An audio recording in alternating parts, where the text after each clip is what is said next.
Salut, c'est Quantibus et bienvenue dans la Mangatech pour cette nouvelle vidéo dont le sujet va me plaire beaucoup étant donné que là on va combiner deux de mes plus grandes passions, à savoir le manga avec notamment Naruto et les parcs d'attractions, les parcs à thème. Et oui parce que faut savoir qu'à la base, avant que je fasse du manga sur YouTube, j'avais une chaîne YouTube qui parlait de parcs d'attractions et j'étais un ultra grand fan comme je le suis encore aujourd'hui. Et par là j'entends parcs d'attractions, parcs à thème, hein, vraiment les parcs à thème tels que Disney, Universal, etc. Donc là vraiment on va parler de l'annonce qu'a fait le parc Spirou il y a quelques mois, je crois qu'il y a un mois, c'était au mois de novembre, sur l'annonce d'un ajout dans le parc, d'un plan d'expansion pour une grande nouvelle zone, ou du moins un land Naruto. Et il y a de ça une semaine, un petit peu plus d'une semaine, très précisément le 25 décembre, je pense que c'est pas pour rien, ils ont montré les plans, plus précisément le concept art de cette nouvelle zone Naruto. Donc on va parler de ça dans cette vidéo. Je vais diviser cette vidéo en 4 parties. La première partie, je vais parler du parc Spirou pour vous présenter le parc pour ceux qui ne le connaissent peut-être pas forcément. En deuxième partie, on parlera de la licence Naruto, de qu'est-ce que ça peut apporter au parc, l'arrivée d'une zone thématique Naruto. En troisième partie, on parlera un petit peu plus précisément sur la thématisation. Qu'est-ce que va contenir ce parc, enfin du moins ce land Naruto. On va se pencher un petit peu plus en détail sur le concept art fourni par le parc. Et en dernière partie, on va parler des attractions qui seront implantées dans cette nouvelle zone. Donc déjà, ce qu'il faut souligner par rapport à cette zone, c'est que ce n'est pas un parc Naruto. Bon, j'ai fait un petit peu du putaclic par rapport au titre de la vidéo, mais effectivement, il ne s'agit pas d'un parc, mais d'un land, d'une zone thématique Naruto. 15 000 mètres carrés de zone exploitée pour cette nouvelle zone, ce qui est quand même relativement énorme pour un land. Donc le parc Spirou, c'est un parc qui se situe dans le sud de la France, qui est quand même relativement assez petit, surtout quand on compare à des gros parcs français que l'on connaît tous, comme le parc Astérix, comme Disneyland, comme le Futuroscope, comme le Puy du Fou par exemple. On est quand même sur un petit parc régional avec des ambitions bien moins grandes, mais avec un budget quand même. D'ailleurs, le parc Spirou, la première chose que je pourrais dire, c'est qu'il est assez déceptif par rapport à son prix. Il y a un rapport qualité-prix qui est très différent, c'est-à-dire que je trouve que l'entrée du parc plus le prix du parking est relativement cher pour l'expérience qu'on peut avoir dans ce parc.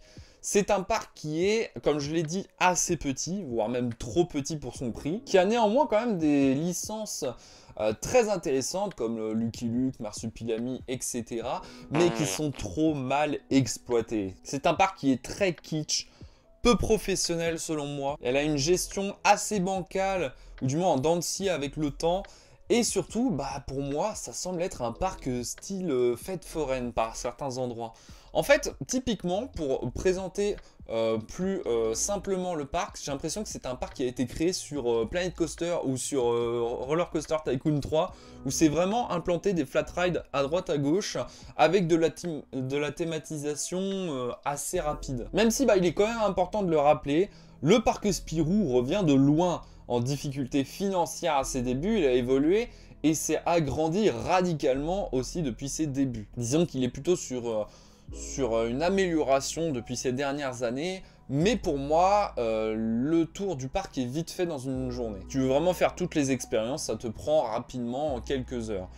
Et c'est très enfantin surtout. Le parc Spirou, faut pas s'attendre à des grosses attractions telles que le parc Astérix par exemple. Donc c'est pour ça que quand j'ai appris qu'il allait avoir une zone Naruto dans le parc Spirou, je m'attendais pas à une dinguerie. Donc déjà, ce qu'il faut savoir, c'est que cette zone thématique Naruto, elle est prévue pour 2026, ce qui est quand même, je trouve, assez tôt. En général, quand il y a des travaux pour un parc d'attractions, ça prend un petit peu plus de 2 ans à peu près. Là, ça reste quand même un land entier, et je trouve que pour 2026, ça va. À moins que ce soit fin 2026, ça n'a pas été précisé de quel mois exactement, mais je trouve que ça va. Ils vont pas nous faire trop patienter. Alors j'ai dit beaucoup de mal du parc Spirou, mais je dois dire quand même que à l'échelle du parc Spirou, c'est quand même un énorme projet. On est quand même sur un très gros investissement par rapport à ce qu'il a l'habitude de faire précédemment. C'est une vraie volonté de créer une zone à part entière, là où avant on avait simplement des attractions, comme j'ai dit juste avant, posées les unes après les autres, style Planet Coaster, avec un estampillage assez rapide, en une des licences sans qu'il y ait une vraie zone immersive. Voilà, en fait c'est ça, il n'y a pas de zone réellement immersive au parc Spirou, c'est vraiment des attractions les unes après les autres. Et là la promesse c'est vraiment de créer une zone totalement immersive qui serait, dans lequel on serait vraiment plongé dans l'univers de Naruto et du moins de Konoha. Là si on suit les plans, et on y reviendra juste après sur les concept art en détail, bah, il semblerait qu'il y ait une volonté de plonger le visiteur dans l'univers de Konoha. Même si bah, ça risque d'être compliqué d'avoir une immersion totale avec des gros rails de coaster orange qui passent dans tous les sens. Ce que je veux dire, c'est surtout qu'il y a un plus gros effort au niveau de cette zone par rapport au reste du parc. Et encore une fois, on est sur de la supposition, hein. Le projet pour le moment, c'est simplement des infos et un seul concept art. Ça s'est déjà vu par le passé que bah, les aléas du temps, financièrement, événementiels du parc ou de l'actualité puissent chambouler des projets. Je rappelle quand même qu'à la base, à Disneyland Paris ou du moins dans les Disney Studios, on devait avoir un land Star Wars. Et ça a changé avec le temps. Parce que Covid, parce que guerre en Ukraine et parce que bah, Star Wars, ça intéresse moins les gens. Et donc, il y a eu des changements. Là, c'est très bien ce qui peut arriver avec Naruto. On peut avoir des changements de direction totale sur ce projet-là. Donc il ne faut pas se fier à 100% au plan. On peut être déçu ou bien ravi de voir des ajouts à l'avenir pour cette zone. Peut-être qu'ils auront un petit peu plus de budget. Même si connaissant le parc, je doute de cette seconde option. Alors maintenant, pourquoi Naruto? Et ça, c'est une question qui a été beaucoup posée sur Twitter, notamment après l'annonce. Bah, je vous avouerai que là-dessus, même moi, je me la pose. C'est vrai que c'est assez étonnant, hein. Généralement, dans le parc Spirou, on avait... le parc Spirou, faut pas que je dise Spirou, ça n'a rien à voir. Mais le parc Spirou, on a principalement et même uniquement des licences franco-belges. On a du Marsupilami, on a du Schtroumpf, on a du Spirou, on a du Lucky Luke, on a du Boulet Bill, vous voyez, c'est très franco-belge.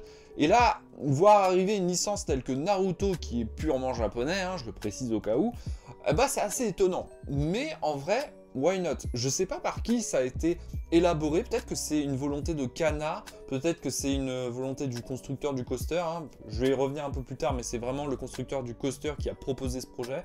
Peut-être que ça vient d'eux, ou peut-être que c'est une initiative purement, et simplement du parc Spirou, mais en vrai c'est audacieux. Bon alors petit message post-montage, puisque là j'ai maintenant plus d'informations. Donc d'après le site officiel du parc Spirou, il nous cite: c'est une immense joie et un honneur pour nous de donner vie à l'univers de Naruto Parc Spirou. Nous travaillons sur cette incroyable expansion depuis 2 ans maintenant, menée main dans la main entre le parc, Mediatoon et nos partenaires japonais, la Choicha, le studio Pierrot et TV Tokyo. Ce projet va nous permettre d'offrir aux visiteurs une expérience la plus immersive possible pour un parc à thème. Donc, déjà, on a l'info que Shueisha participe à ce projet, mais également les studios Pierrot, ce qui peut espérer également que dans le parc, enfin du moins dans le land, il y aura les musiques de l'animé. Et puis surtout, il n'y a plus besoin de traverser la planète pour aller dans un parc Naruto. Je voyais ou j'en entendais souvent des fans du manga dire que s'ils iraient au Japon, ils passeraient forcément par le Naruto Park de Awaji. Et en vrai, notre parc, sur le papier, il n'aura rien à envier au parc japonais, hein. Il n'y a pas d'attraction là-bas, hein. C'est simplement des petites activités et des décors.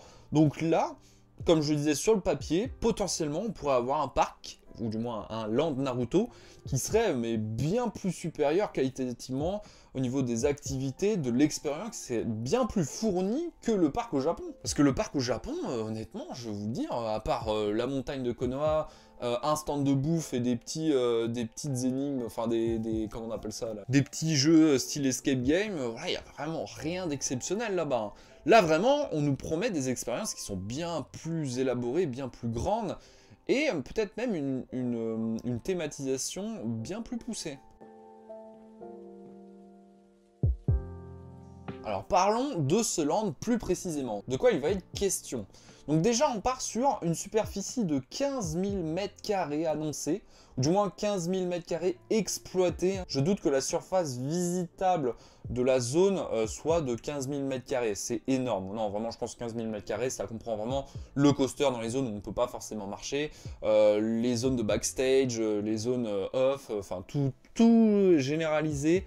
Ça fera 15 000 m², mais je pense que simplement le village, ça, on pourra se balader que dans seulement 5 000 m², par exemple. C'est théorique, hein, encore une fois, c'est ce que je relève. Mais bon, finalement, moi, à ce que je vois, ça a l'air super complet, hein. Avec une entrée thématique, l'entrée thémée sur la porte de Konoha, qui semble assez spectaculaire, hein. On aura une bonne vision d'ailleurs du land quand on rentrera par cette porte.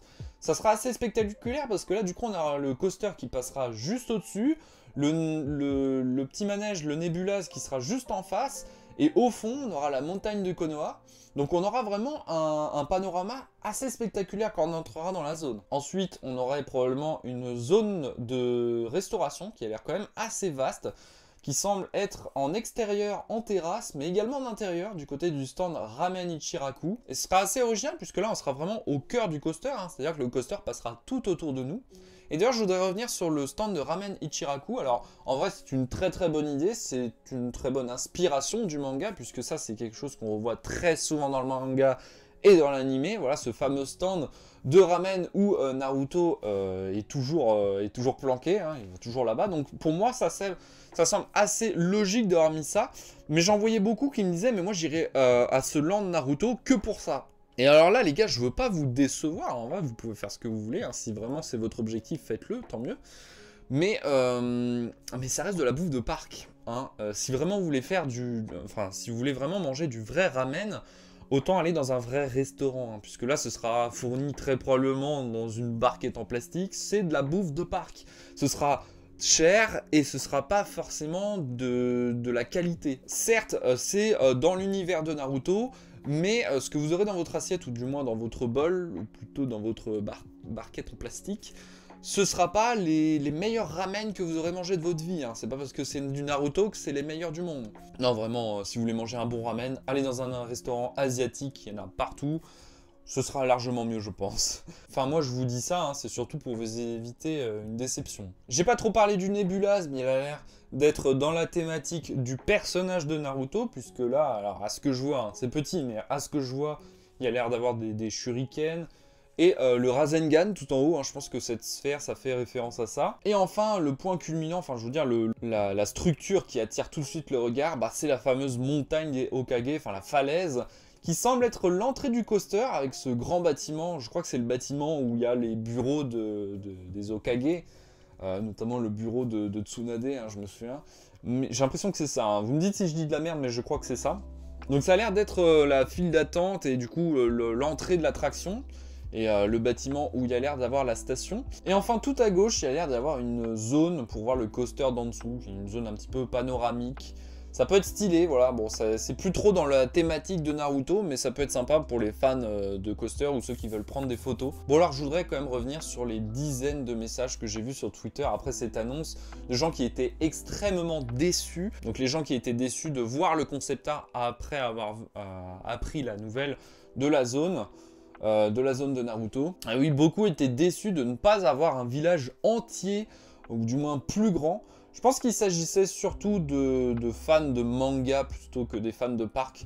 Parce que dire ça en voyant le concept art, je pense que c'est ne pas avoir connaissance des projets habituels des parcs d'attractions, ou du moins des parcs à thème. Un parc a avant tout vocation de garder un visiteur longtemps dans son parc. Donc c'est grâce aux attractions, pas aux décors. En vérité, les décors, c'est pas vraiment la priorité d'un parc d'attractions. C'est sûr que c'est bien, c'est beau, ça permet de faire des photos et du coup de faire du partage sur les réseaux, un petit peu de la publicité pour le parc, mais c'est pas la priorité du parc. Un parc d'attractions, c'est une entreprise, et une entreprise, ça se veut d'être rentable. Et pour être rentable, il faut faire des attractions, comme ça les visiteurs, ils restent plus longtemps. Je pense que vraiment l'objectif du parc Spirou avec cette zone, c'était pas de refaire comme le parc au Japon, justement de faire uniquement des décors, mais de faire des activités et de faire des attractions pour garder le plus longtemps les gens dans cette zone. Mais ce que je veux surtout dire, c'est que du coup, avec ce que je viens de dire, le parc Spirou, ils auraient très bien pu juste faire un coaster Naruto avec 2-3 panneaux de personnages de Naruto, et basta, et voilà, c'est bon, vous l'avez votre zone Naruto. Ils auraient très bien pu faire ça. Mais là, non, ils ont fait un effort de faire plus de thématisation, de faire des bâtiments, de faire des décors, de faire une belle entrée, de rajouter même des zones indoor. Et franchement, moi, à la base, quand ils avaient annoncé que le parc Spirou allait faire un agrandissement et une zone, enfin du moins un coaster Naruto, moi, c'est à ça que je m'attendais, hein. Franchement, je m'attendais vraiment à ce qu'ils fassent juste un coaster Naruto, qui l'estampille vraiment c'est le coaster Naruto et rien de plus. Et c'est pour ça que d'ailleurs que je l'ai pas communiqué, hein. Moi, le parc Spirou, je le connaissais avant l'annonce et je m'attendais vraiment à un truc beaucoup plus bidon en termes de thématique, de thématisation. Là, ils ont vraiment fait un effort de rajouter des décors. Et c'est quasiment inédit hein, pour le parc Spirou. Donc voilà, c'est pour ça que les gens qui disent qu'ils sont déçus de ne pas voir plus, bah, franchement les gars, en vrai, c'est déjà vraiment très très bien. Hein. Si on a ça, si on a ce qu'on a sur le concept art, bah franchement, c'est pas mal. Hein. Bon alors cette fois-ci on va parler des attractions. Je vais tout d'abord parler du petit flat ride, la petite attraction, le petit manège qu'on a à l'entrée du land. Donc c'est un Nébulaz. C'est un type d'attraction qui est assez récent, hein. C'est quelque chose qui est complètement à la mode en ce moment, on voit ça partout. C'est une attraction qui déjà est assez jolie, surtout quand elle fonctionne, quand on la voit tourner. Déjà, rien que la regarder sans même la faire, c'est très beau, c'est très stylé, c'est assez hypnotique d'ailleurs. Et c'est surtout une attraction qui est facile à thématiser. On a plein d'exemples en France, il y a déjà eu plein de Nébulaz, notamment l'exemple qui me revient le plus, c'est celui du parc Astérix pour la nouvelle zone de Toutatis qui a été thématisée en forme gaulois. Et je me dis qu'en vrai, il y a du potentiel à faire une thématique sur Naruto, il y a de quoi faire, franchement ça peut être sympa. Donc en vrai, pourquoi pas, c'est sympa. Alors moi, je suis pas non plus un grand fan de cette attraction, enfin du moins je la fais pas souvent parce qu'elle me donne mal au cœur. Mais disons pour les gamins, ça fait l'affaire quoi. Si les gens ne veulent pas faire de coaster, il y a une autre attraction Naruto. Mais alors du coup, ce qui va intéresser le plus de monde, je pense, c'est surtout le coaster. Puisque là, on a vraiment un roller coaster, donc une montagne russe, par les constructeurs Zamperla, qui sont pas forcément spécialisés dans les coasters, ils sont plus spécialisés dans les flat rides. C'est un Family Thrill, alors je sais pas comment le prononcer, mais un Family Thrill Launch Coaster. Donc c'est un nouveau modèle de catalogue. Donc ce n'est pas un layout créé exclusivement pour le parc, c'est prévu d'en faire un modèle de série. Ça reste un coaster familial avec propulsion et avec sensation quand même. Bon alors certes, il n'y a pas d'inversion, mais ça va quand même, je crois, à plus de 75 km/h, ce qui est quand même relativement pas mal hein, pour un petit coaster familial. Il y a quelques petites spécificités, alors je ne suis pas non plus hyper spécialisé dans les coasters. D'ailleurs, si jamais vous voulez en connaître beaucoup plus en détail, je vous invite à aller sur la vidéo de EDB Attraction qui a traité le sujet bien plus professionnellement que moi, qui connaît déjà un petit peu plus le sujet en termes de coaster. Mais pour faire bref, c'est un coaster qui est quand même assez long, une petite spécificité de changement de direction à un moment, juste après la station. Le train passera d'ailleurs 2 fois en gare, et un retour en marche arrière qui permet un ride plus long, mais un débit moins correct du coup, puisqu'il n'y aura qu'un seul train sur le parcours. Je note quand même un petit passage indoor dans le concept art, avec sans doute un passage thématique, probablement pour rappeler qu'il s'agit quand même d'un coaster Naruto, hein. Je pense qu'ils mettront des décors. Alors je sais pas encore s'il y aura vraiment une storyline sur le coaster, néanmoins ça reste quand même relativement difficile de donner du crédit à un coaster si on veut lui faire raconter une histoire. Donc apparemment il y aura une zone indoor, je sais absolument pas ce qu'ils vont faire dedans, ça se trouve elle n'y sera pas sur la version finale. Mais en tout cas pourquoi pas, voilà. À part le fait que le coaster est orange, qui est la couleur principale du manga et de Naruto, je voyais pas trop le lien entre un coaster et le manga Naruto. Pour moi, la première chose qui me vient à l'esprit, c'est les moments, enfin les phases où les personnages foncent dans la forêt, vous savez, qui courent en Naruto Runner. Je me suis dit, ouais, ça peut être rigolo, voilà, qu'un petit coaster qui reprend ces passages-là. Mais là, j'ai l'impression qu'on n'est pas vraiment dans la forêt, en tout cas sur le concept art, donc je sais absolument pas ce que pourrait, hypothétiquement, raconter le coaster. Mais bon, on est quand même sur le parc Spirou. On n'est pas sur du Disney, on n'est pas sur du Universal. Je m'attends absolument pas à ce que le coaster raconte une vraie histoire. On est sur un manège, voilà, tout simplement. Donc voilà, je pense que j'ai à peu près fait le tour en termes de thématisation du parc, enfin du land Naruto. J'espère que cette vidéo vous aura intéressé, vous aura apporté beaucoup plus d'infos, parce que j'ai pas vu énormément d'infos à ce sujet. Je pense que ça arrivera à l'avenir.